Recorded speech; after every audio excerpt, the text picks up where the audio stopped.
What's up, fight fans? We are back at it with another edition here at Round One Sports TV. I am always your host, Edwin. And where do all fights start? Round one. We have an amazing show for you here today. Don't forget to hit that like button for me. And if you haven't already, please subscribe to the channel. We have an amazing fight coming up. We are days away from the David the Monster Benevidez fight and David Morrell fight. We're going to talk about all the biggest fighters and topics and anything you would like to talk about here at Round One Sports TV. So join us here. We'll have a live stream, a live chat, and let's get right into this video.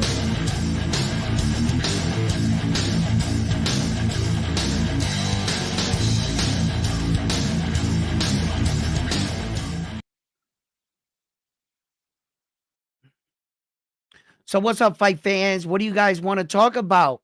Let me know. I'm gonna set up my features here real quick. We're gonna get into what you guys would like to talk about. Feel free, let me know what you want to talk about. Kicking it right off, right in the comments. If you have something you want me to address or you want to know about something right away, put it down in the comments and I will address it right away.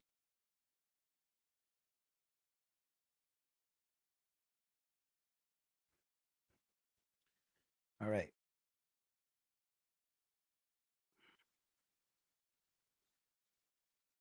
Good.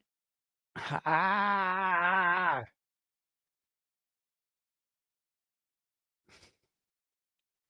pretty much. All right, good. What's up, Pacific Attack? How you doing? Yeah, I'm doing great, man. I'm doing great. I'm doing great. Just, you know, uh the weather out here snows one day, nice the next. Got me all messed up. Don't know what to wear out there. Got me in some shorts and a bomber jacket on. You know what I mean? With a headband and a pair of Timberlands. Don't know how to dress. Yeah. So we got David the Monster Benavidez and David Morrell, man. I gotta tell you, man, this fight right here is a big fight. It's one of the biggest fights. We got two good stars here. David the Monster Benavidez. Um, it's no secret he's been seeking a fight with Saul Canelo Alvarez. I heard that Saul Canelo Alvarez went online and gave this ridiculous statement of why he wouldn't fight him because David the Monster's dad and David the Monster Benavidez, their whole approach on how they were like asking for the fight or their demeanor, how they were acting, that's the excuse why not to fight the man. I mean, there were hundreds of fighters like um what's his name? The one that fought Danny Garcia just uh damn it, why is his name evading me? But I remember when the Cuban star went over to Saul and disrespected the hell out of him. There's been numerous of fighters to disrespect Saul and call him out his name. The the answer that he gave, right? Because of why he didn't fight David the Monster Benavidez was bullshit at best. I felt. Did you guys see that interview? It's on YouTube. I think it came out a couple days ago, or was it today or something? Um, and I didn't like that excuse. But right here, this fight right here, two Latin fighters, I talk about, uh, the way that this is good for the sport because on many different levels, you guys know that this is not for a real world title fight. Both men having interim belts at 168, those interim belts really don't carry over, right? I'm not sure if they awarded them whatever status of interim belts on their first 175-pound fight. I really don't pay attention to those or follow interim or secondary belts. I don't I don't follow those belts. I only focus on the real deal and who's fighting for those belts. I try to keep it less complicated for myself, and that is my decision. There's nothing against interim champions or regular champions. It's a hell of an achievement in the sport of boxing. And if you have a loved one that have one, well, then encourage them to go forward and become a full world champion. So this fight right here with David the Monster Benavidez and David Morrell, I'm gonna put up both their records, and we're gonna look at some of their fighters they fought against and what this fight means for boxing right now. You know, so look, there's the man right there. David the Monster Benavidez. Now, he has a record of 29 fights with 24 big ways by knockout. He has 29 bouts. In American fighters registered in his weight division, there are 235 registered American fighters. He is currently number one. Out of the globally in the world in the 175-pound weight division, they believe that he is number three. There are 1,708 fighters in that division. He is currently 28 years old. He stands at a height of 6'2" with a 74.5-inch arm reach, and he has an 82% knockout ratio with a 148 rounds boxing experience. He is right now listed as the WBC interim. See how it says it right there? Interim world light heavyweight. Okay. Resides in Los Angeles, Nevada. Birthplace, Phoenix, Arizona. Okay, so he's an American. When a lot of fighters are putting up uh their status and their pride of Latin. I believe it's his father. No, his mother's Mexican, I think. And then his father's another nationality, right? But he was born, birthplace, USA. He's an American fighter. All right. In which, in fact, they have him as an American fighter. Yes. So this was his first fight, scheduled 4-round fight. Mendoza. He KO Mendoza. He went on a pretty impressive KO streak. His first few fights. Did you see that? 1, 2, 3, 4, 5, 6, 7. 7 knockouts in a row before facing a 6-round fight and winning in a unanimous decision. He's currently undefeated, so the cat's out of the bag. You're not going to see any fights here where he lost. He ventured out to 6, traveled to 8, 6-round fights, 6-round fights, back to 8-round fights against Roman here. Several 8-round fights.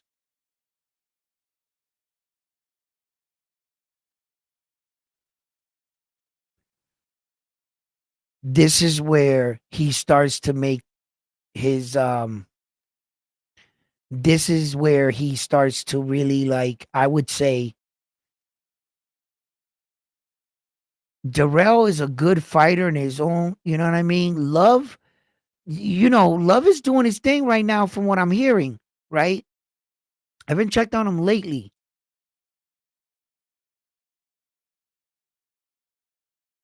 This is basically where David the Monster Benavidez became David the Monster Benavidez.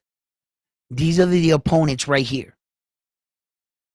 When Caleb Plant, I like that fight, man. I like that fight. I like how Caleb Plant fought him in the fight. Caleb Plant he took a lot of punches, right? Not that he just gave them to him. David the Monster Benavidez definitely, applied his pressure. Um, and you can see that David the Monster Benavidez was the bigger puncher in the fight. Caleb Plant was boxing pretty well, but once he started falling behind in the fight, David the Monster Benavidez really picked it up. He never let off the gas. He was it was a brutal fight. Um, I think that Caleb Plant really showed uh his warrior spirit in the fight. I think it was on full display, his toughness. There was a time in the fight I can remember where they were going to stop this fight, in fact. And Caleb Plant didn't want his corner to stop it. They allowed the warrior to go out on his shield. And, he was able to survive the 12 rounds. So, yeah. This fight right here, Demetrius Andre, I thought it was going to be a better fight. It turned out to be a one-sided event, a blowout, a straight blowout. Um, I thought that Demetrius Andre was gonna give him a better fight. I didn't like Demetrius Andre's boxing style. I didn't think it was complete. I think at the time when they were telling him to fight David the Monster Benavidez, he was in a weight division where that he knew he had to start making his way up. I don't think it was the right choice right away to fight a fighter like David the Monster Benavidez. Later it was revealed that he had a lot of things going on in his life, but you sign on that dotted line, you're responsible for your half, and you're responsible for the outcome. So, I think that David the Monster Benavidez really showed that he was on a different level on that night. I really thought that Demetrius Andres was going to do a lot better though. I didn't think he was going to win the fight. I just thought he would look better than what the performance he put up. I didn't think that is. I didn't think that anything he was doing in the ring was like this on the level of David Benavidez. I didn't think so. A lot of people think, they have their opinion on it, and opinions are like assholes. We all have one. So yeah, I give my opinion on it. Uh, but this fight right here in particular, um, is big. It's big because it's two men in the point in their career, they're in their prime. Okay. And as you can see, David Morrell right here on the screen, right? Quickly, you're going to notice that you're going to see he has 11-9 record, 11 fights, 9 knockouts. He only has 54 professional rounds experience, 11 bouts, 81% knockout ratio. He is only 27 years old, 1 year younger. He is also 6'1", 1 inch shorter, and he has a 68.5-inch arm reach. Now, he is from Cuba, right? And out of Cuban fighters in the world, there are 1,708 registered Cuban fighters. I mean, not Cuban fighters, they are registered fighters. There are only 9 Cuban fighters in the division. He is number 1. In the world, they believe he is number 4. The reason why I break all that down is because to establish what the world sees these two men, number 3 and number 4. Number 3 and number 4 are fighting right now. The number 2 and the number 1 spot are only occupied by the division's best, Arthur, right? And Demetrius Bivol, which currently Arthur has all 4 belts. He just defeated Demetrius Bivol, which they're going to go run it back.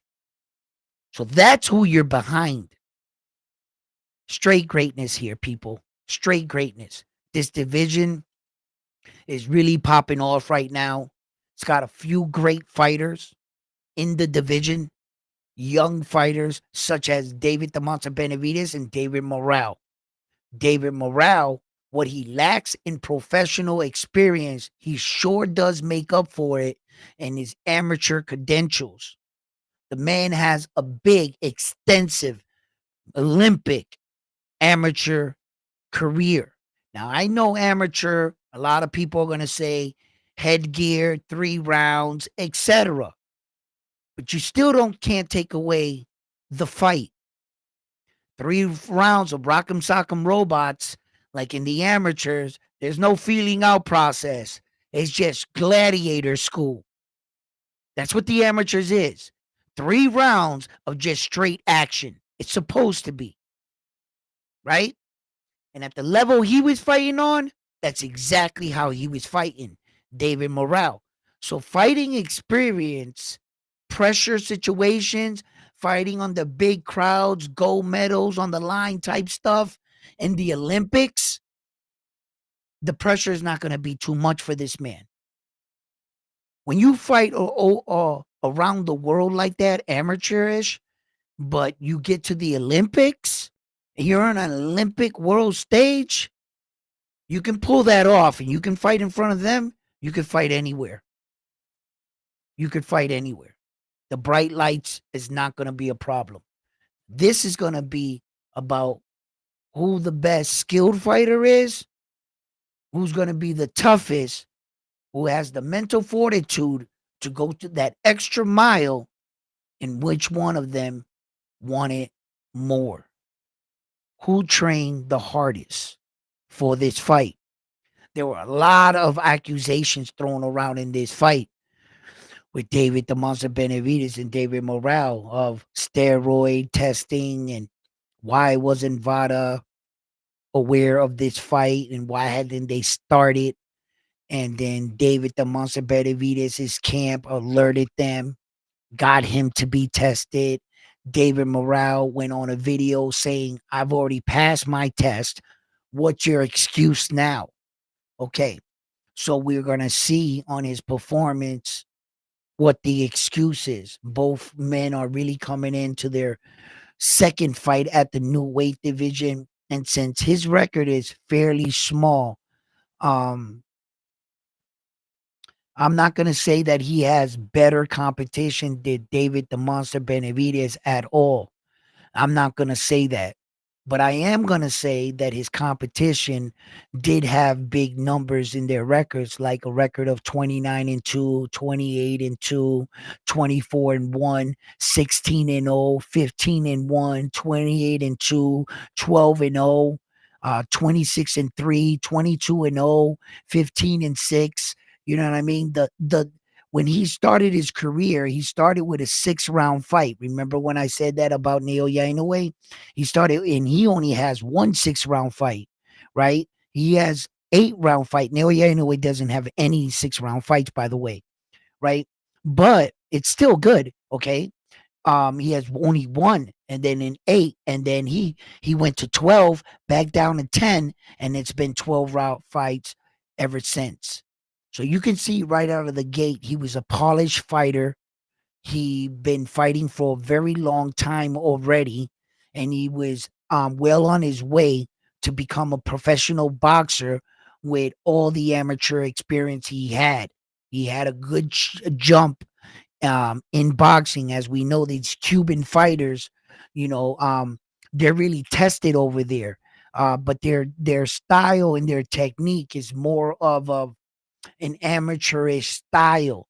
Seeing that that was the goal, that's what they had to focus on, and that's how they studied to win fights with 3 rounds in headgear.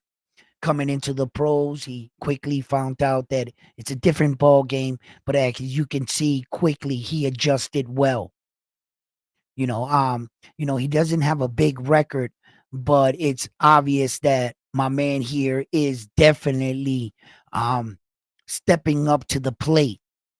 For anyone to call up David the Monster Benavidez right now, when that he's been in line to fight fighters as um um Canelo Alvarez.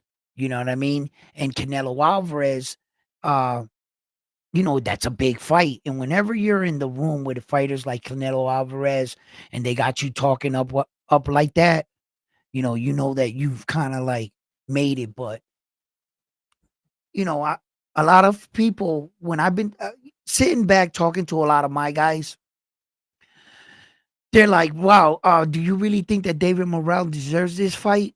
Do you think that he has the skills to win this fight?" And I have to say yes. I have to say yes because technically both fighters jumped up and only got one fight. If you're asking me if he's qualified to fight yes, in this weight division, yes, because they got about as many fights as they're even. We're not. I'm not viewing them at 168. And you could see that David the Monster Benavidez' dad, he's got Diego Pacheco there fighting at 168. So I think he's going to try to make it a run at 168 with the kid. So he's trying to manage his fighters. This fight right here between these two guys, epic fight, bro. It's going to be a big fight. I think that, I as a breakdown to this fight, David Morrell, I believe anyway, he's more creative with his punches. He's more creative with his punches, and I believe he has the better footwork between the two. What's up, Frontline? How you doing, brother? I think that he has the better footwork, David Morrell. I think that he sets up his punches a little good. There's just one thing that I gotta see how he takes the monster's punches. David the Benevides, how he takes his punches. I've never seen David Morrell in a fight with a guy that's hitting as hard and as frequent as much in volume and with the kind of pressure that the monster is going to bring to this to the equation. So that's what I got to see. I got to see how he takes his punch. But as far as mobility, I think in the fight David Morrell is going to be the more mobile fighter between the two. I think he's going to look good in the first half of the fight. What concerns me is the second half of the fight. And I think that that's where David the Monster Benavidez is going to take over. And it could be anywhere between, round 6, round 8. It could be anywhere in between there, depending on how David Morrell is, reacting to David the Monster Benavidez' punches. I'll tell you more or less then. That's something I just haven't seen. I haven't seen with my own two eyes. Um, I haven't seen David the Monster Benavidez' power translate over, and neither did I see David Morrell's. And if I had to be honest with myself, you know, when both fighters had their one and only fight in the division, which fighter I thought looked better? I thought David the Monster Benavidez looked better than David Morrell. And I thought David Morrell needed to, step it up a little bit. The fact that these two fighters agreed to fight with each other right now, that's pretty big. That's pretty big. You know, this could be a big rivalry in the making. Both men are in their mid 20s. They're fairly young.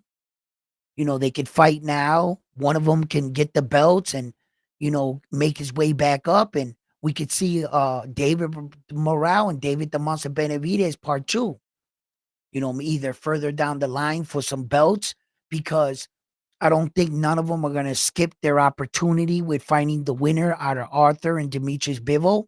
So we're going to see what happens there, and that's what I definitely want to see. What's up, man? Frontline? If Morrell boxes the whole fight, he will put the W. He will pull the W. If he goes toe to toe with Benavidez, it will be a early night for Morrell. You're right.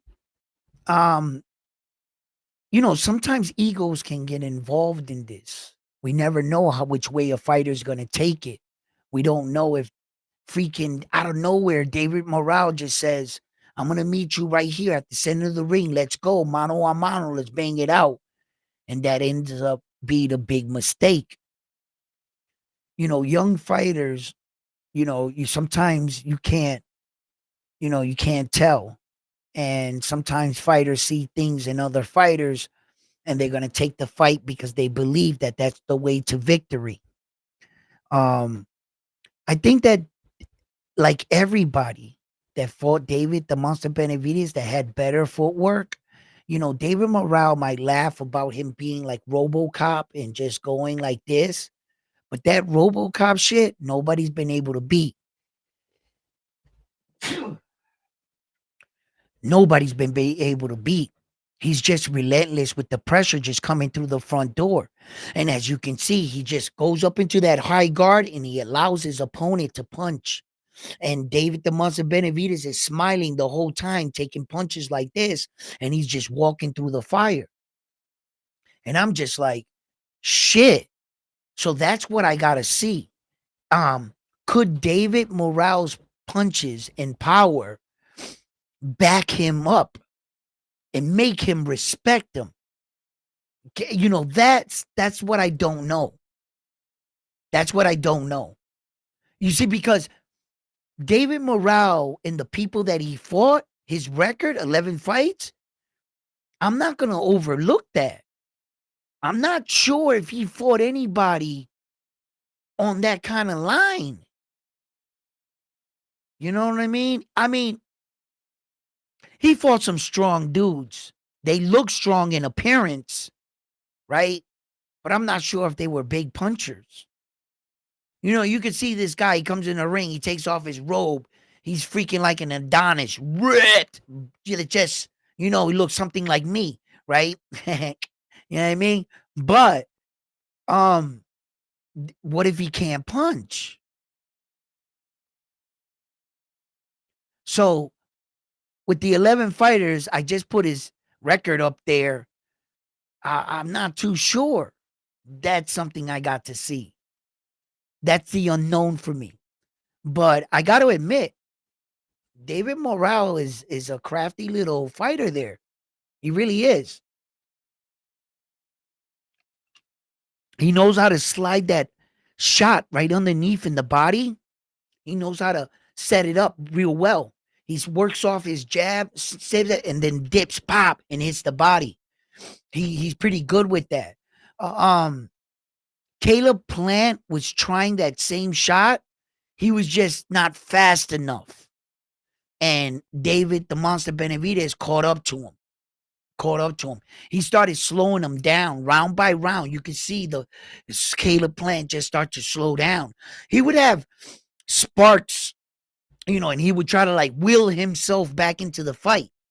Um, it was just he was just taking big shots, bro.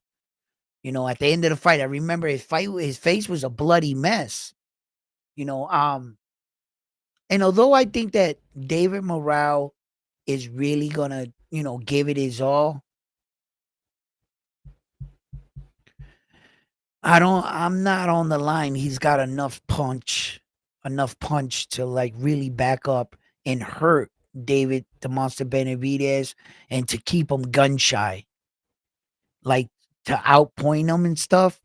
I mean, I could see a version where David Morrell outpoints him. Yes, I think, like I said, I think he has a better selection of punches, a little bit more craftier. So yeah, there is a version of this that he can go a 12 round and win a 12 round decision.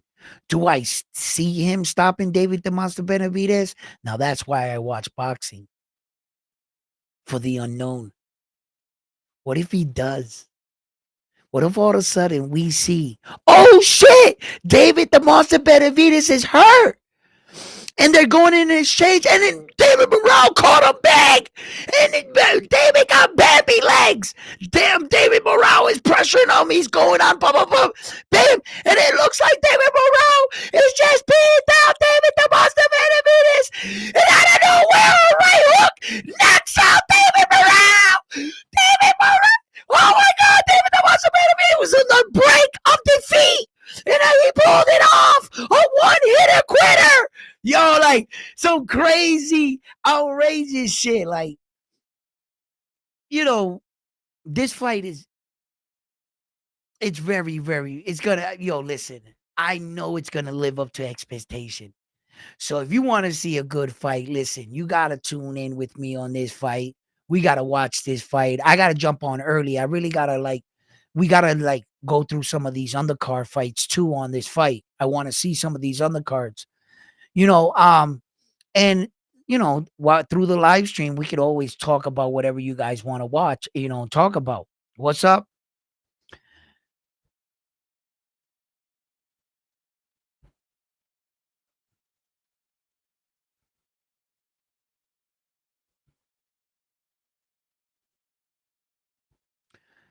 Well, that's pretty far from where I'm from. I'm from Massachusetts. That's we're a little ways, buddy. Yo, but I could see the night. So I really want to watch this fight right here. Um, we'll get a lot of answers, and we're gonna the most important thing of why it's important to stay up on your fights, just in case your guy is happens to be in their division.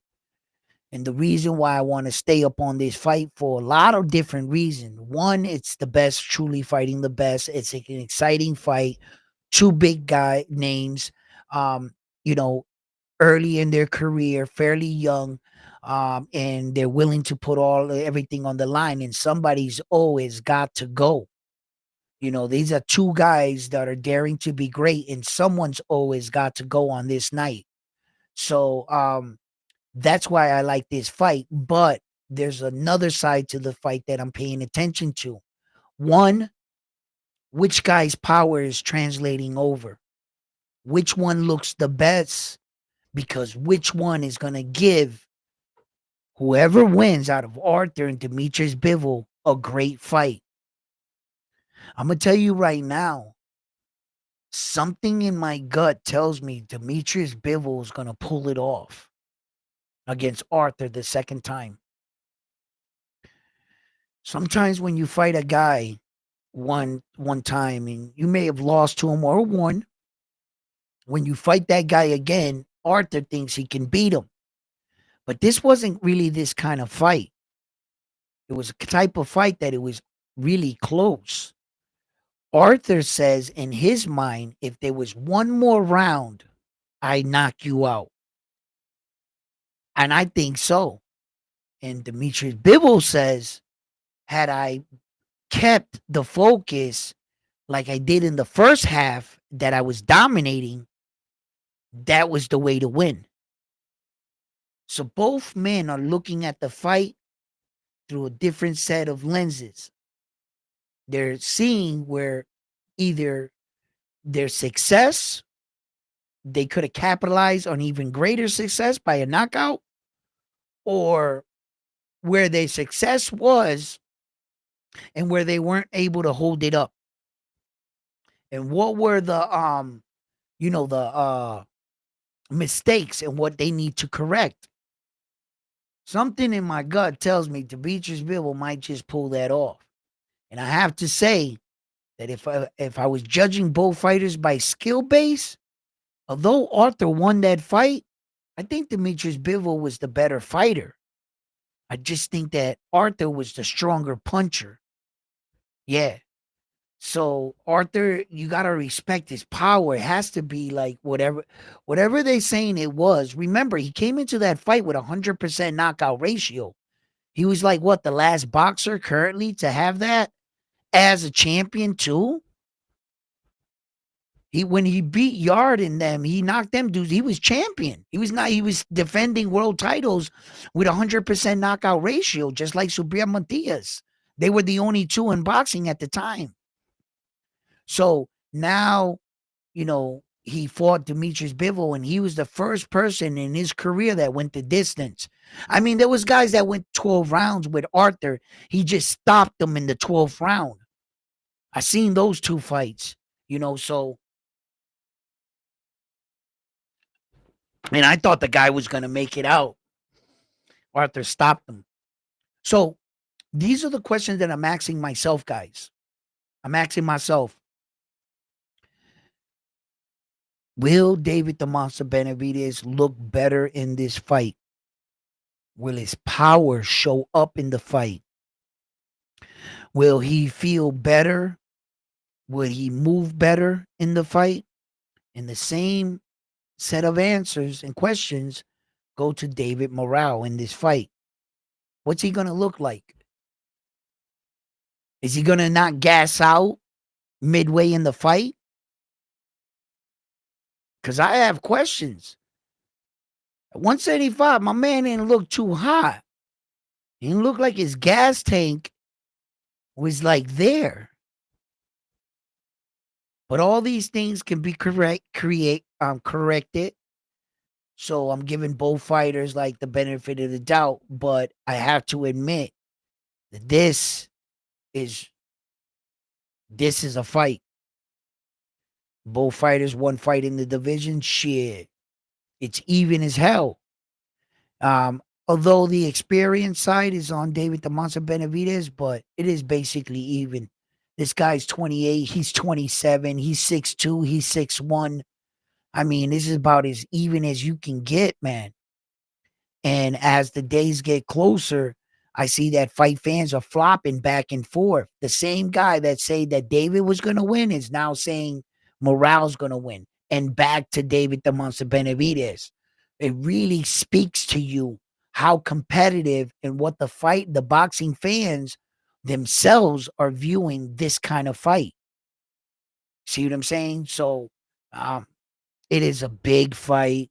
I encourage you to come out, support these kind of fighters right here, um, and watch the division move along because pretty soon we can just be at the doorstep of another undisputed title fight. And by the way, this counts for Arthur for putting all four belts or five. They do have the IBO. I know it's not a world title, but it's there. Okay. Um, and the funny thing, yes, Arthur will be putting up all the four belts. So if he's successful, he'll go down in the record books as defending all four belts. There can be nothing more prestigious than some shit like that. I mean, that's the highest honor in your sport. It's like in this sport, you see, in like the NBA finals, you win the championship, there's only one trophy, right? Football, hockey, there's just one trophy. But in boxing, there's four trophies.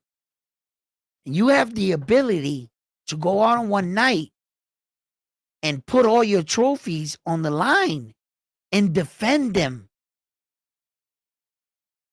It's crazy. It's like, yo, everything's on the line. Like, when you're talking about champions, there can't be no more prestigious champions than unified, undisputed world champions of the world. That's the top notch of the echelon. And if the rules are the same, where that if you win a world title, congratulations. Congratulations for winning that belt. The minute you defend that belt, now you completed the ritual as a champion. Can't take that away from you. You go down in history. You might not just off one belt go to the Hall of Fame, but you're going to go down in history as a valid world champion. Now, the stakes get even higher when you get all four belts and you put all four belts on a line for one man on one night to take it all away from you. How good of a champion are you? And by putting up all four belts, it speaks to the kind of champion you are. You're not vacating the belts. You're putting up all four belts and you're gonna defend them. That's that's the highest honor of champion ever could reach in the sport of boxing. So Arthur could put himself, he doesn't have to have 20 title defenses on all four belt.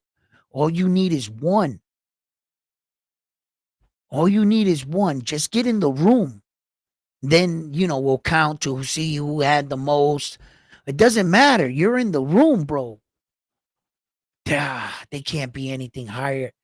Oh my God, man. The honor of that is just truly remarkable. Saul is, no matter what you can say about him, you can't take that away from him. Saul's already in the room with his feet up. I think he's leading the way right now as far as four belts, title defenses. He's going to need that IBF belt back if he ever decides to want to tack on to that, or whatever. But I'm not sure if he's going to fight that man. I don't know. I don't know what Saul's doing, right? But as far as Arthur Benavidez, he was rumored that he wanted to go up to cruiserweight. I don't think that Father Time is on his side. I believe he's 39 years old if he didn't just turn 40 recently, right? So he is definitely on the tail end of his career. He's on the tail end. Demetrius Bivol, he's up there too in age, but at the same time, he has a couple more years, I believe, more than Arthur. So that's why I want to watch this fight with David the Monster Benavidez, because who wins out of this fight, who wins out of that fight, will tell us what the next big fight is going to be. You know, absolutely. What's up, guys? The Legend Man. What's up?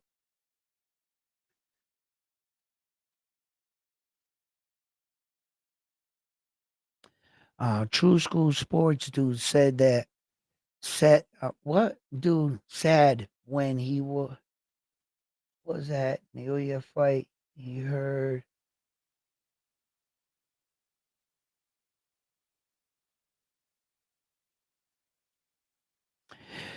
yo that True School sports dude, man.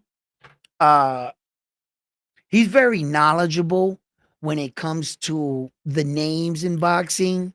He's very knowledgeable when it comes to like divisions and stuff like that. He's like a boxing nerd, right? He really is, right? I like him a lot. I like him, right? He's not good in his presentation, keeping, telling the story, things like that. That's where he's like a little bit, right? This is the second time he went out there to Japan to fight, to watch a Naoya Inoue fight. And this is the second time that the fight got postponed and the first one got canceled, right? And he had to come back. I felt so bad for my man, right? And I was like, damn, man, at least he had the opportunity to go out there. This time he like you could see him. He's like, it looked like he was in an abandoned house or something, like a half finished. You could stay here. Like, they felt sorry. I don't know what he was doing, but that's reporting, man. You got to give it to that kid. Yo, that sacrifice right there at the highest level of this reporting shit. My man, like, stood his ground. So he reported on the shot, like, when they in a way hit him, right? Bah, right? And it sounded like a gunshot. I said the same thing when I go and I play that last punch that he hit Yi Jun Kim, uh, Neoya, Neoya, Naoya, Naoya. I don't know. I got an accent. People still telling me I'm saying it wrong. That shit's bouncing off the back of my head, and I'm like, bro, I'm Latin. I got a heavy Boston Jersey accent. Maybe that's why it sounds like I'm dragging the Naoya. It's Naoya, not Naoya. I can't hear it in my head. I don't want to disrespect the man, but I try to pronounce it the best way I can. Um, and when you go look up his name and all the men and women that have called this fight, yo, they all say it different. Not one of them says it the same. Not one. Not Tim Bradley, not the other. I don't know who to believe when they say his name. Then I watched the Japan dude, like the original Japan dude, say his name.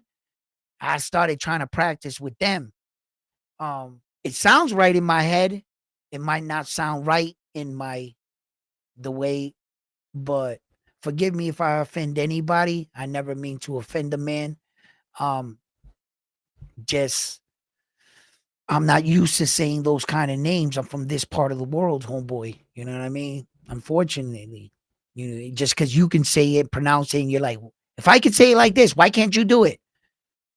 Remember, you're saying I can say it like this. Just because you can do something, you shouldn't hold me to what you can do. Accept me for who I am. That's how I learned to view people. That's how I learned to forgive my dad in life too. Yeah, we used to not get along, and I finally saw him for who he was. I was like, man, you're an asshole. I was like, but you're always an asshole. I was like, I can't be mad at you for being who you are. I was like, come here, asshole. Give me a big hug. Right? Right? I would tell my dad I would do things different, and I kept noticing. I was saying, I was. When are you gonna see me for me? When was I gonna see him for him? When I start taking the I out of the equation, I was able to see him, and I was like, "Damn, Dad, you had it just as bad as me in this world being a man, huh?" As a dad, we don't get no love and nothing, and our kids freaking thing is always mom, huh? Right? And I was like, damn, I see you, homeboy. I was like, come here, you big asshole. you know? But yeah, sometimes I view situations like that. I try to take the I out of it. I'm always putting my emphasis on these boxers. I would want to fight that guy. I would want him to fight for a world title. I think he should do this. I think he should go up divisions. I think. And I stopped to realize, I was like, wait a minute. What about him? What does he want to do? What is he saying? And then now you start to listen to them rather than trying to push what you feel your favorite fighter should do, and why. It's a brutal sport, man. You go in there and take punches from Tank Davis. Your brain's going to be bouncing around. It's probably going to take 5 years off your life. Um, we weren't designed to take those kind of shots. The human body was not designed to take those kind of punches, bro, from Usyk and shit, and these huge ass heavyweights. So what they really do is to be commended. Uh, and I just view it like that. Naoya Inoue, he's a great fighter. In recent, days, he just completed a fight. No sooner that he knocked out Yi Jun Kim, I don't know, am I alone on this? No sooner that he knocked him out, I was like, damn, I want to see him again. I was like, damn, I want to see him again. Because the one thing he's doing, he's actually fighting, man. He's already announced he wanted to fight 4 times this year, another 3 times. In fact, after this fight, which will make the 4. You see?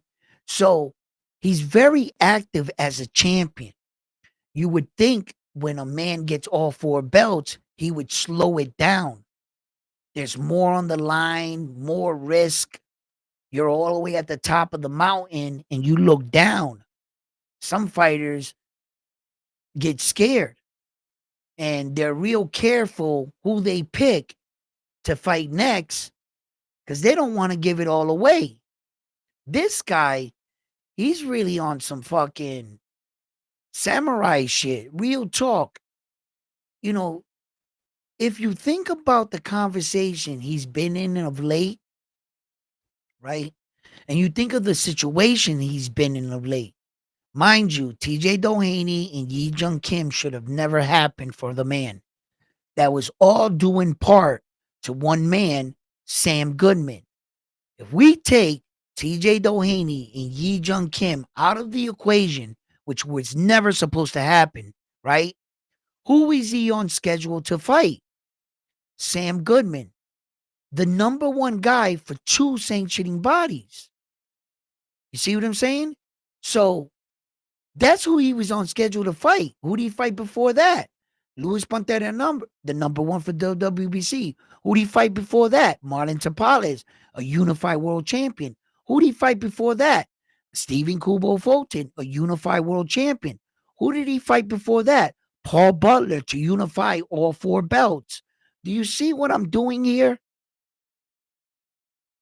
You guys do realize in Naoya Inoue's last 11 fights, he hasn't fought for less than 2 belts. In his last 11 fights, at the end of the night, he fought 2 belts, 3 belts, 2 belts, 4 belts, 4 belts, 4 belts, 4 belts, like that. It's pretty freaking. His last 11 fights have been for 2 belts or better. No 1 belt fights. I mean, in a sense, somebody would say something dumb and say, no, Paul Butler had 1 belt. Yeah, bro, but you would have to count his 3. And at the end of the night, when the victory was announced, what did he walk away with? 4. All right, then. It doesn't say you won 1 belt on that night. It says he won 4 belts that night. Like that. Yeah, it's crazy. So I like what he's doing, for the division, the super bantamweight division. Look, whether you think he's ducking any of these guys, it's just hard to imagine a fighter like himself. And then one of my subscribers helped me out with it. Thank you. Man, I forgot. I meant to get your name. Shit, I'm gonna send you a shout out on this next video, but you know exactly who you are. You were the one that reminded me of the situation when Naoya Inoue jumped from 108 to 115 and he bypassed the 112. It's true. I went and I looked it up. At the time, though, all those fighters, Chocolatito fight, all the fighters that were there didn't think that a fighter with Naoya, he wanted to fight with them. He, in fact, wanted to fight them. They didn't think that with his 7-fight record that the fight would sell. Because mind you, Naoya anyway only had 7 fights at the time. No one knew he was going to become the man he is today. So in fact, when he's like, why didn't he fight all these guys at 112? I went and I looked, he tried to. So that's debunked. He didn't duck none of the guys at 112, in fact. There was a situation when he went up to 115. The minute he went up to 115 and he started winning those belts, right? I think he defended the 115 title 7 times. That's the one he defended 7 times. Then from there, he jumped up to McDonald, right? Okay. So he did, in fact, want to fight those guys. The entire division that they're saying that he jumped over, that he ducked all the guys, I went back. That's not true. He wanted to fight them. They said no. They said no. And the reason why they said no was they didn't think he was big enough yet. They had better fights planned. And they took other avenues than a Japanese star with 1 belt trying to jump up, the next weight division. And he only defended his title 1 time at this point in time. He won it in 6, defended it in 7, and wanted to go up to the 112. At that time, they said, nah, we don't welcome a fight with you. We don't think it's going to sell.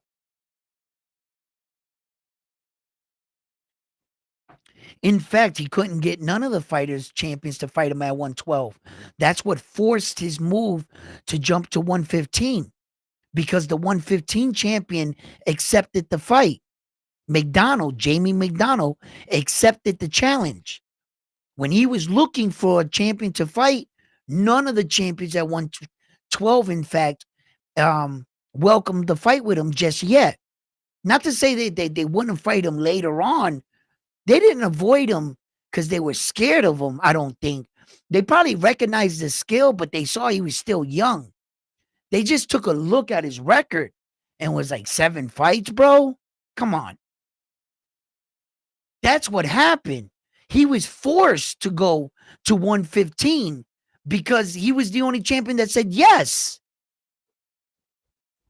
So when I saw that, I saw the text, I said, oh shit, I gotta go. And I went back.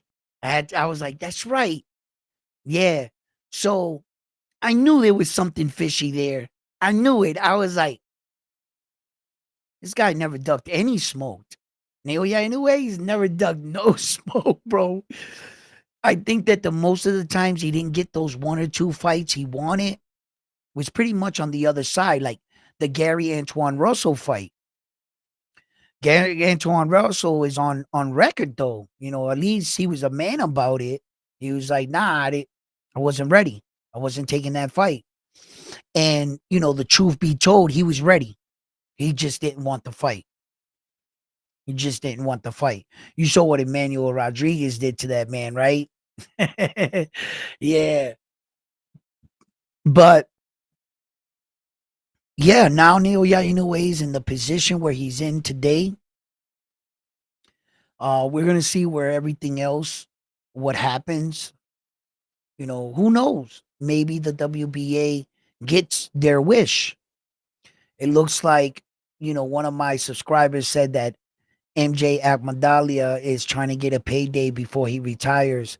And I started laughing. I was like, wow, how, I was like, wow, retirement, bro.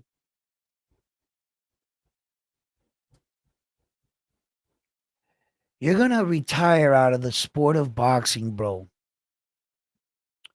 with like 11 fights, bro.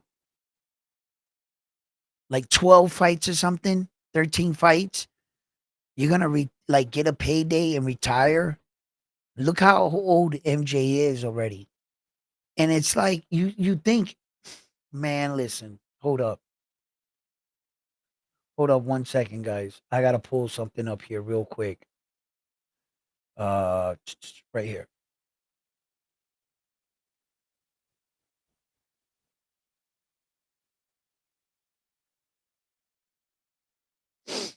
All right. My man is 30 years old. So he is actually a year younger than Naoya Inoue, right?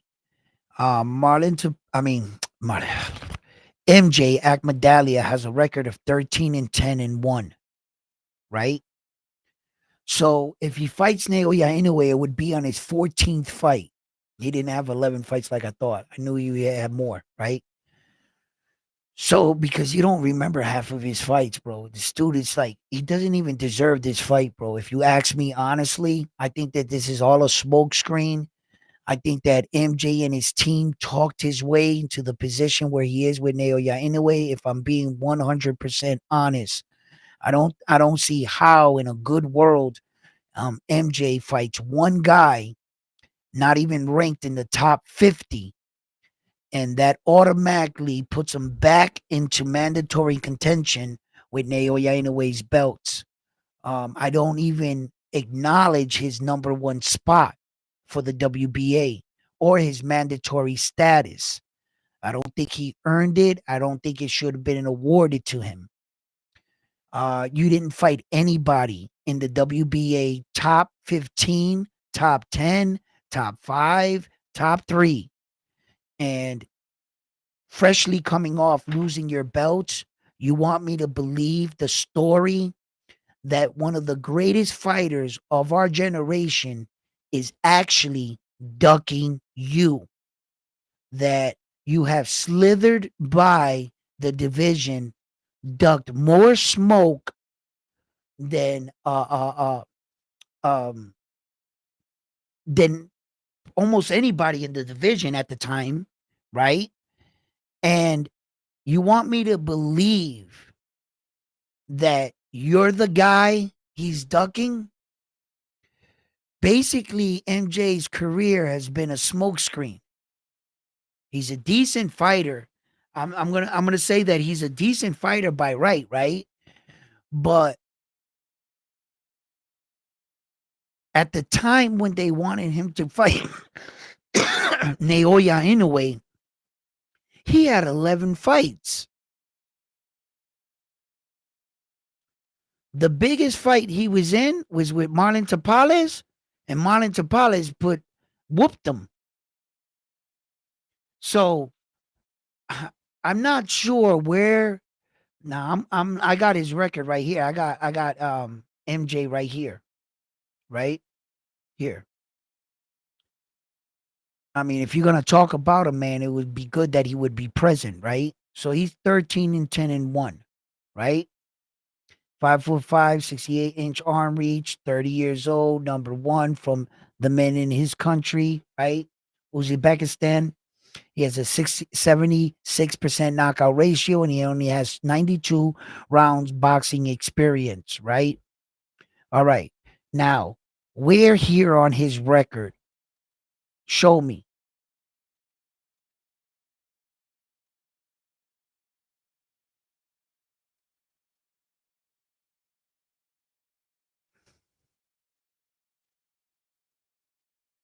He fought him.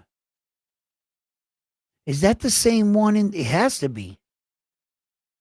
He's not going to beat him. Okay, let's keep going on. And he fought him, Ronnie Rios, 33-3.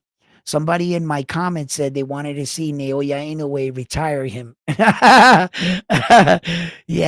Marlon Tapales is his best fight. That's his best fight. These are the two guys he fought, right? This is his last fight. This is the fight that he loses his belts to Marlon Tapales, right? MJ, he loses his belt to Marlon Tapales. He fights this guy, Kevin, right? Who is he? Bro, worldwide, you're ranked 59. Worldwide, you're not even in the top 50. You beat him and you just fought him. Right here. It was his second to last fight. It's 2 and him. 2 fights and Marlon MJ. That's what I'm saying, man. Like his best fight was Marlon Tapales. And Naoya Inoue beat the brakes off that man. He fights him, not even ranked in the top 50, and that awards him the opportunity in a shot back at Naoya Inoue. Who did you beat? Don't let his record 26-0 blind you. The man, he's 26-0, and the boxing world still said, you're not good enough to be in the top 50. Talk about padded records, right? Then the next guy you fight, I think Ricardo here though. I could be wrong, but I remember when I looked this up, I think he was ranked in the like 100 and something. This guy, he was like ranked some crazy shit. I could be getting 2 fights confused because sometimes that'll happen. And this huge ass ad, where the hell did this come from? And how do I get out of it? All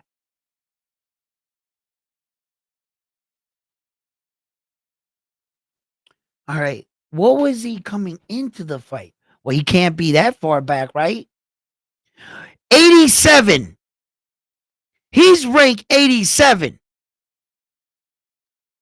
I think he was even coming into that fight. He was even ranked further back. But right here, they got him ranked 87. See, so I wasn't that far off. I knew it was something really big. So how the hell do you fight a guy not ranked in the top 50? The next guy, we could at least say he's not ranked in the top 80. And those 2 fighters made you the number 1 mandatory to who? To Naoya Inoue? You didn't beat the guy that beat you. You didn't beat any of the number 1 guys in the division. So when these guys are running around with this, Naoya Inoue's ducking MJ, bro, that's a phony baloney ranking anyway from the rip. From the rip. That your little mandatory, that shit is suspect. It always was. But we as fighting fans, we entered the argument. Because, why? Because the freaking WBA legitimately made him their number 1 ranked guy.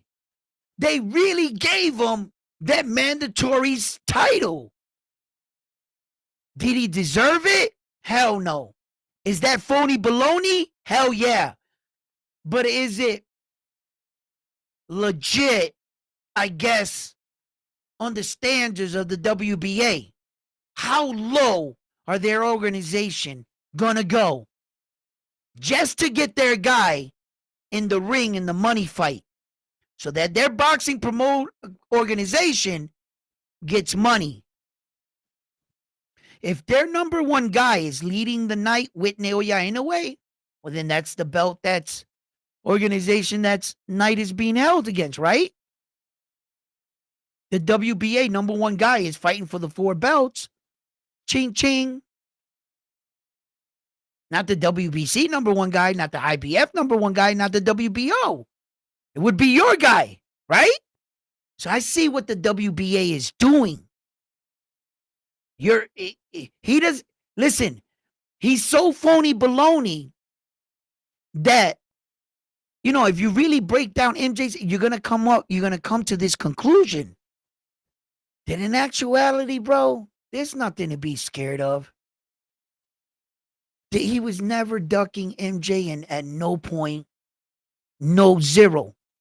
MJ has never been a threat to Naoya Inoue's reign. Zero. It's like that dude that is running his mouth from across the street.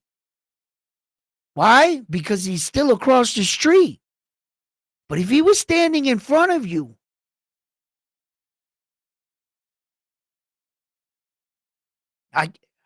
I'm looking at this and I'm saying to myself, there's no way on God's green earth, MJ, you really deserve to be here in the first place. So,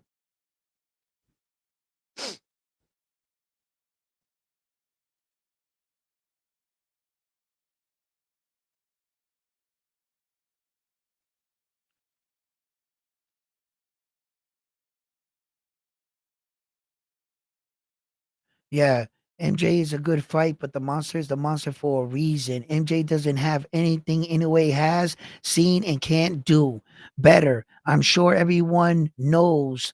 Yeah, we would think that everybody knows, but apparently there seems to be this group of people that they latch on to um uh everybody that's against Naoya Inoue for some reason.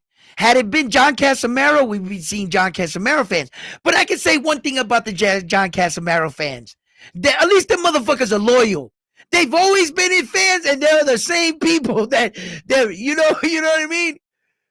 But sometimes you got these band jumpers. Anybody that potentially can try to beat Naoya Inoue, they just go on their side for some reason. Hey, it is what it is.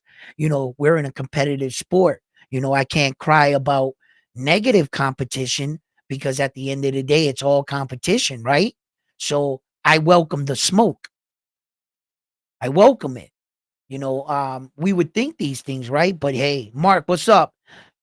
Let's see what he has to say here. Mark, if my fucking nose hairs, bro. Bro, them shits are poking me right here, bro.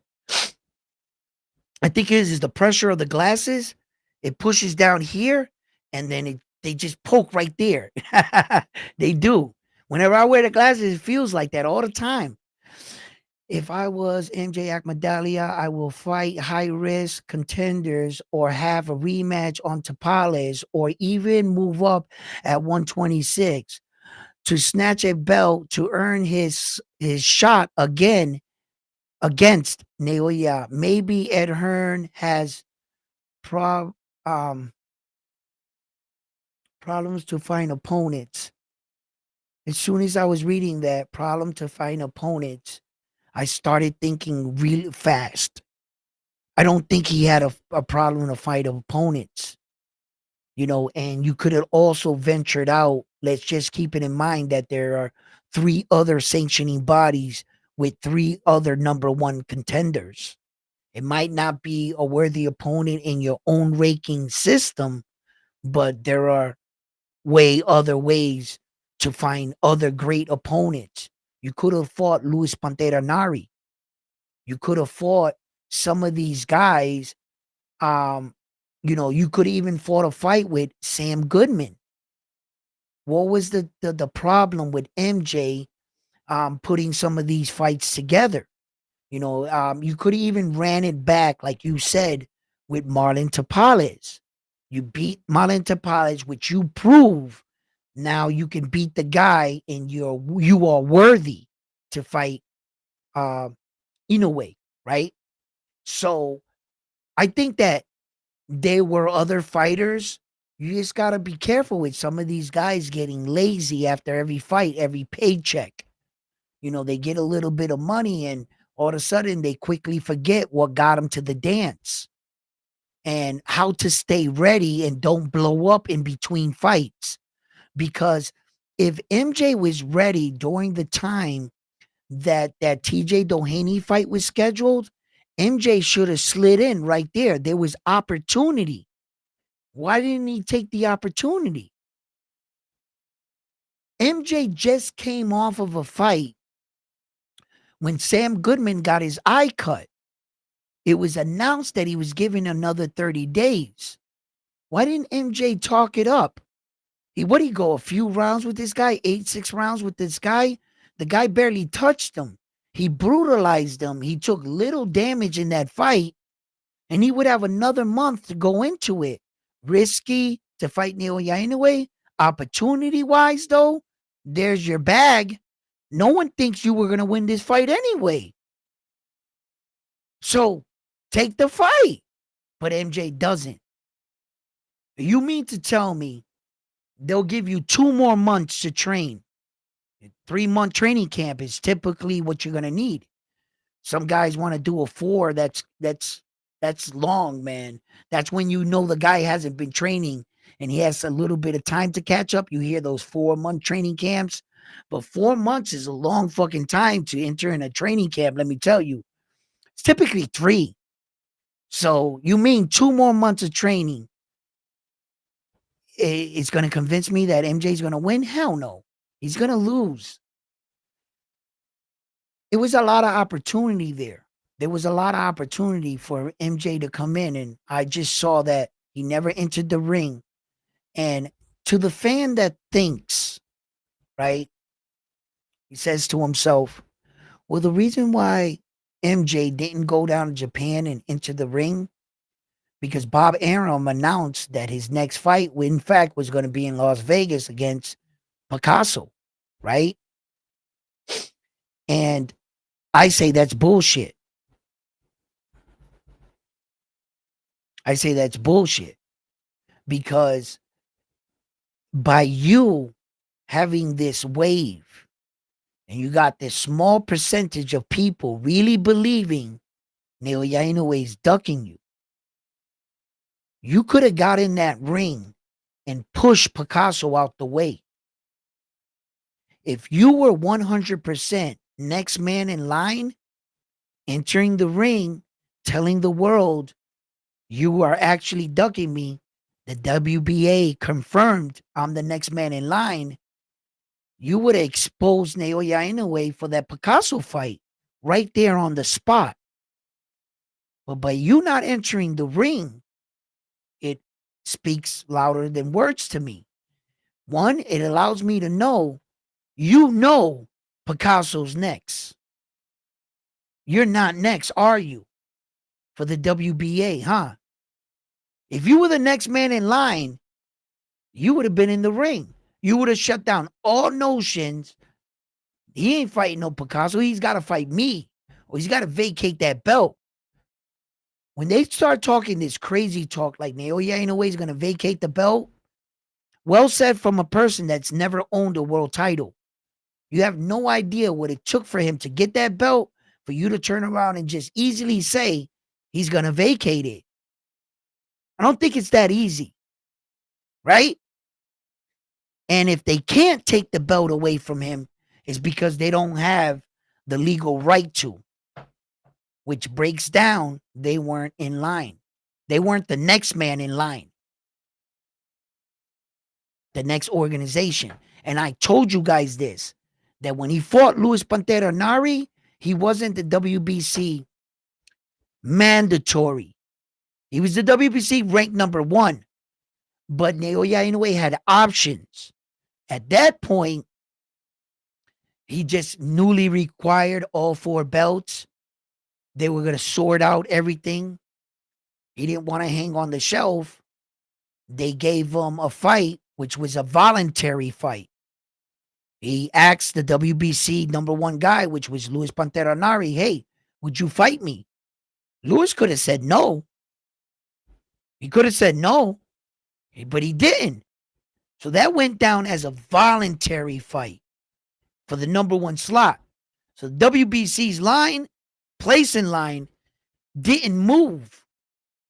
So when they're saying that Sam Goodman had the WBO IBF, once he got pushed out of the way, he saw the WBC, the WBA by a no-brainer has to be the next man in line. But what you don't know is the WBC order never moved because Luis Pantera Nari's fight wasn't considered a mandatory opponent. It was a voluntary. So in fact, after Sam Goodman got out of the way with the WBO and the IBF, the next person in line is the WBC organization. And what fighter do they have in the number 1 slot now? Picasso. If Picasso says he wants to fight, guess who Naoya Inoue is going to fight? Picasso. What did Bob Arum tell you? The truth.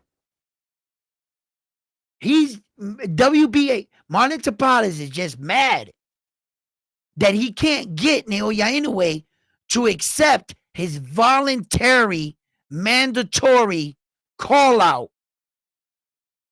Meaning he does legitimately have 4 mandatories. So if one of the champions that have a mandatory slot that's not first in line wants to call him out, I mean, he could take that fight as a voluntary. Yeah, Naoya Inoue could. In fact, if there was no pressure by the next man, say that the next organization was in line, bing, hypothetically, it was Picasso. And Picasso is scared to death. They're like, yo, you want to fight? He ain't answering his phone.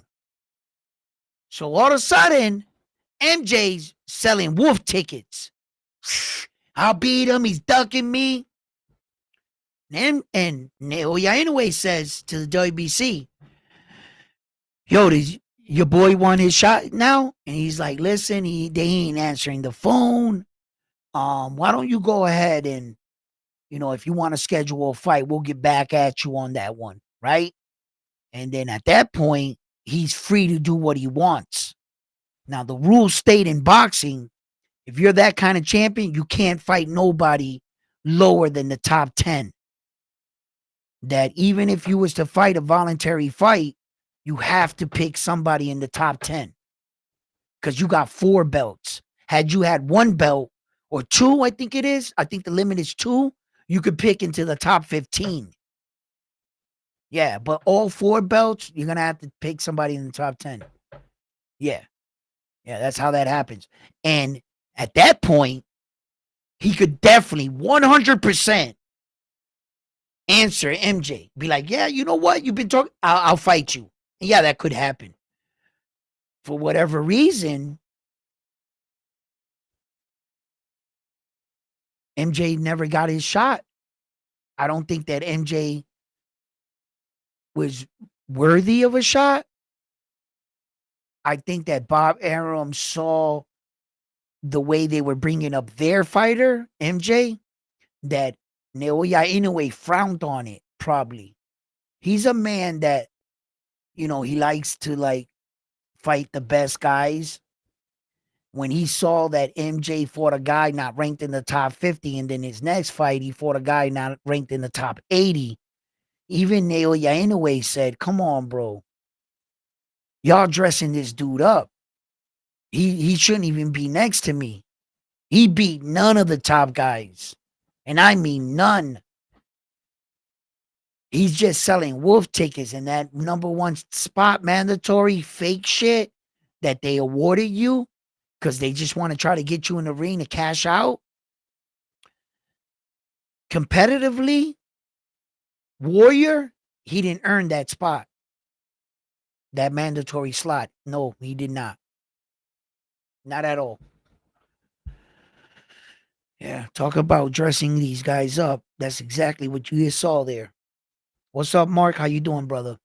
You can see on his resume what that his level of competition is not convincing to. No, he's just not, Mark.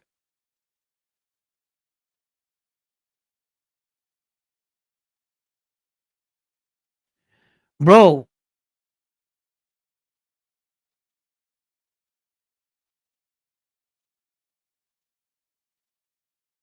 yes, that's the order right now. That is the correct order. I don't care what anybody else says.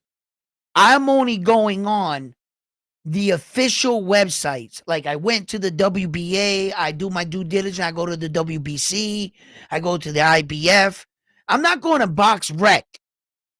And I'm not having Box Rec tell me when they don't even acknowledge the WBA World Championship. I'm soon going to find somewhere else to go besides Box Rec, right? So I go straight to the website of what the WBO's official ranking, the WBC's official ranking. And as of right now, Sam Goodman is still the IBF and the WBO number one contender. Still, they didn't strip him of any, he didn't move down. I guess he proved his case. He had an eye injury. They send the medical reports. And just like Jamel Charlo, when Jamel Charlo fought Costanza there, that he broke his hand, that he was supposed to fight Tim Tszyu, and Tim Tszyu wanted him stripped from the WBO immediately because he had enough of waiting. Jamel Charlo proved by sending the x-rays of his broken hand that that's why he needed more time, and they sided with him, in fact, right? Okay. So Sam Goodman could have proved that to the IBO, I mean the WBO and the IBF. He could have proved that, and that's why you're seeing that he didn't get removed. Yeah. He did have a cut. He could prove it, right, guys? So yeah. And then MJ is the number one for the WBA, and Alan Picasso is the number one for the WBC. Yeah. That's all correct right there, Mark. That's exactly the way they have it. The only one there in this situation, honestly, fuck Sam Goodman. That I'm saying that publicly. I wouldn't want to deal with that dude ever again. I don't think he's gonna ever. I called it. I told you guys. I never believed he was gonna fight him in the beginning, bro. I never thought that from day one. So why would I ever try to sit here and say, "Yeah, let's welcome a Sam Goodman fight, bro"? It was never gonna happen. I told you, right? You could see it in his eyes. I'm not sure if you understand that, guys. At least when I look in a man's eyes, I don't know what it is, bro. Some guys might have lying eyes, right? But when I look in a man's eye, I could tell, bro. And if you know where I'm coming from with this, bro, you can tell, man. I looked in his eyes when he was in that ring with Naoya Inoue. It said it all for me, bro. As soon as he looked Naoya Inoue in the eyes, and I looked into his eyes, I was like, oh, shit. That man is shook. He is shook. He was shook in the ring. I knew it. So, out of all the guys on my man Mark's here list, the one of those guys that I don't believe is worthy, in fact, is MJ. At least Sam Goodman rightfully beat the guys out to get those two number one spots. And Picasso did whatever he needed to for the WBC because Naoya Inoue just fought Luis Pantera Nari and dropped him down, so he moved up. So legitimately, if you were looking at the way this is laid out, the only fighter there I actually have a problem with is MJ Akmadalia, which I don't believe he deserved that spot in fair competition. And if you're joining me right now and you're like, why am I saying that? Rewind the video a little bit where I just explained the whole thing. He didn't, he, that number one spot, that mandatory, he's yelling all over social media is faker than a $3 bill. Yeah, hold up, guys.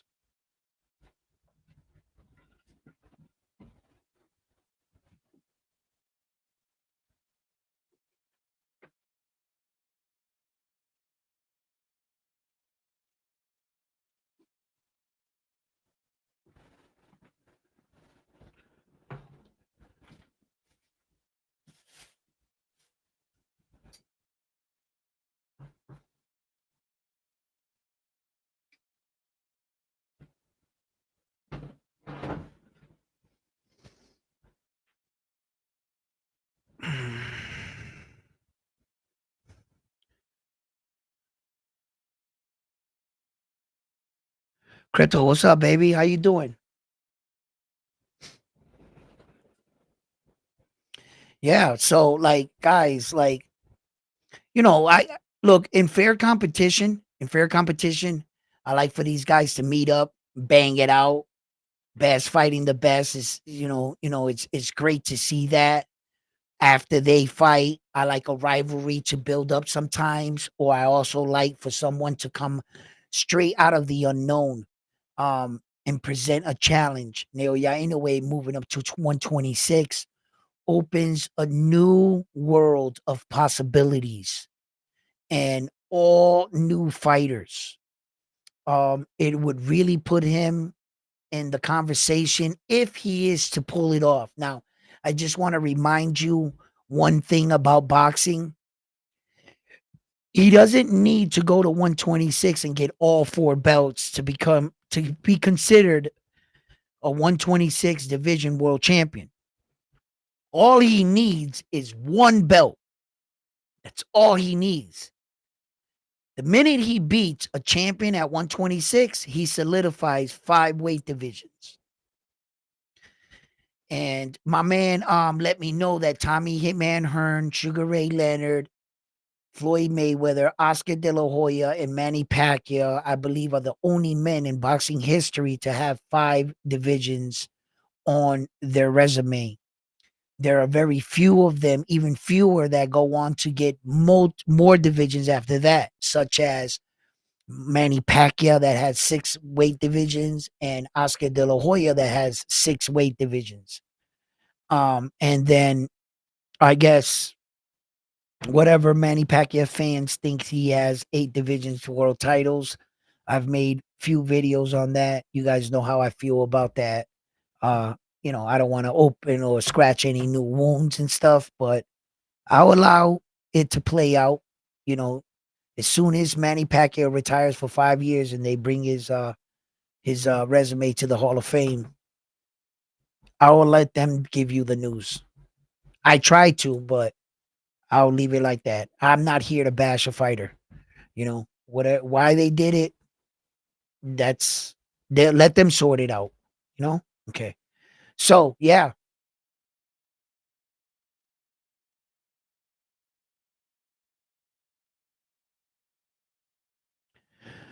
So so yeah, thank you for loving the stream and everything, and crypto, thank you for everybody tuning in. Um and I think that there's some guys that I would still love to welcome a fight at 122, but the the the really excitement is going to come at 126, and I think that that's where but who knows. We don't know if Naoya Inoue has hit his ceiling. Is he maxed out here? I know that what they were saying in the 3 fights and at the ending of 2025, and he already said this. Well, I'm here to inform you that we are talking about boxing, and how many things have you seen in boxing change? How many times did they announce that Errol Spence Terrence Crawford fight? How many times? For about a year, they kept announcing it every 4 months. No, it got to this, to this, to this. How many times had they announced Sebastian Fedora versus Errol already? And so they can announce these things, they can say these things, and things are subject to change when you're dealing in a sport where that the other guy is not obligated to say yes. He has the right to say no. Some guys don't want to put up their fight Naoya Inoue. Hell no, bro. I ain't losing right now. I'm gonna let that storm go right by me. Nah, I'm not gonna take that fight. You know, they have the right to say it, but I'm telling you right now, Alan Picasso does not have to say yes. He's the WBC #1, and I think he's legitimately Naoya Inoue's next opponent. He should be. The WBC's next in line. Some people are trying to convince you it's the WBA, but I checked the order. I know it's the WBC. So, but he doesn't have to say yes, and all of a sudden you see announced Naoya Inoue versus MJ Akmadalia.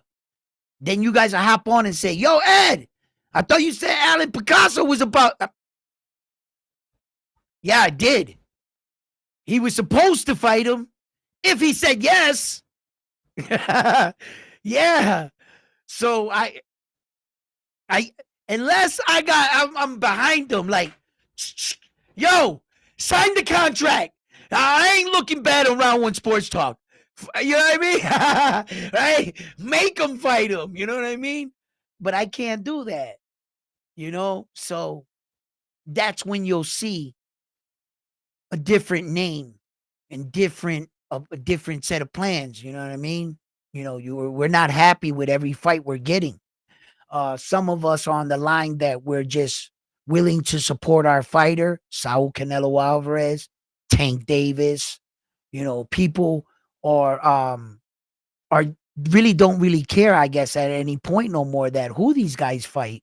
They complain about it, but they'll still go out and support them, which that's love. I gotta admit, that's love. You know what I'm saying? For if you can still get loyal fans, I can't hate on that, man. I can't hate on that. I can't hate because the fans are showing love to Saul. It's a beautiful thing, bro. It's a beautiful thing. Yeah, I can't hate. I'm mad at Tank. Can't hate on him though. When he fights, I'm gonna watch him. I'm gonna watch him. It's just that it pisses you off that we're not getting the type of fights we want, and then once again, there goes the crazy little fan in me that's like, I want him to do this. I want him to move up. I want him to fight Shakur. I want him to fight Loma. And then I stop and I hear myself. I.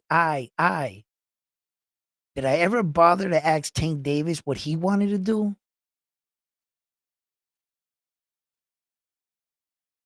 Did I ever think about what was his dreams and ambitions?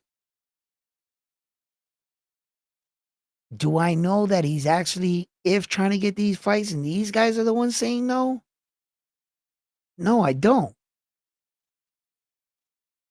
And I want a lot of these things to happen, but I am not sure that it's the way it should. You see, guys? So fight fans, listen, guys. Uh Thank you for tuning in. Thank you for dropping the likes. Please, guys, really give these videos a like for me, man. I'm trying to like boost up my videos to the algorithm so that I can get more people to see and watch the videos. But if you guys just are just like watching my videos and not at least supporting me in that, like my channel is gonna stay there, man. I need it to get like that. So if you guys can do me that favor and hit that like button, that subscribe, and then click that bell notification icon on your phone, because YouTube has a different system. Sometimes it won't send you the notification if you don't click it on your phone. So listen, fight fans, thank you for tuning in. Thank you for participating in the show. And like always, I'm on to the next one after this one here at Round One Sports Talk. I can't wait to see you guys in the David the Monster Benevides. And I would like to start a live chat there and have the community come in and really like talk about some of these big fights. And I'm going to invite my community in, and we will have an amazing show. And believe me, we will have a lot of laughs and fun here at Round One Sports Talk. So thank you, Mark. You the man. Everybody, have a good night. Love yourselves, and most important, family first. Pay attention to your family. Love you guys. One.